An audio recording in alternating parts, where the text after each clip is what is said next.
થરાદના મોટી પાવડી ગામના સરપંચ અને તલાટીથી ગામ લોકો ત્રાહિમામ પોકારી ઉઠ્યા। થરાદ તાલુકાના નાની પાવડ ગામના તલાટી અને સરપંચથી ગામ લોકો ત્રાહિમામ। નાની પાવડ ગામના સરપંચ અને તલાટીના હાથ નીચે ગૌચર જમીન પચાવી પાડતા ગામ લોકો અને જે લોકોને કાયદેસર જમીન છે એ લોકોને ચાલવા માટે રસ્તા પણ આપતા નથી અને બીજી બાજુ બીજા લોકો ગૌચર જમીનમાં રહેણાંક મકાન બનાવી બેઠા છે।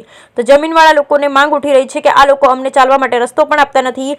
બીજા લોકોને બિનકાયદેસર ગૌચર જમીનમાં દબાણ કરેલ છતાં પણ ગામના સરપંચ અને તલાટી દ્વારા પાણીના નળ પણ નાખી આપેલા છે અને ખૂટતી સુવિધાઓ પૂરી પાડવામાં આવી રહી છે। જ્યારે ગામના લોકો ગામના સરપંચ અને તલાટીથી ત્રાસી ગયા હતા એવી લોકો દ્વારા માંગ ઉઠી રહી છે।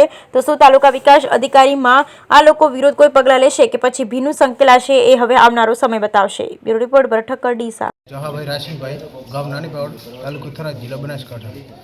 મારો પ્રશ્ન એક ગૌચરનો છે કે ગૌચરની અંદર અમે રસ્તો અમારો હતો જે તે સરપંચ અને તલાટી દ્વારા વૃક્ષારોપણ કરવામાં આવ્યું, રસ્તો બંધ થઈ ગયો હતો એટલે અમે નવો રસ્તો કાઢવાનો સરપંચને કીધો એટલે સરપંચને બાબલે અમને નવો રસ્તો પડાવી આવ્યો અને અમને કે હું આ રસ્તો કરી નાખું।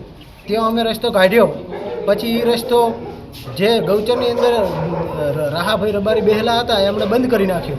તો અમે વારંવાર અરજીઓ કરી છતાં કોઈ તંત્ર દ્વારા કરવામાં ના આવ્યું। ગામ પંચાયતે બે વખત ખુલ્લો કરાયો પણ પાછો એમણે કરી દીધો। પછી અમે ગૌચરની અરજી કરી તો એની અંદર અહીંથી પંચાયતની અંદરથી જવાબ અમને જાણ વગર બધા લખાઈને જતા રહ્યા, બરાબર।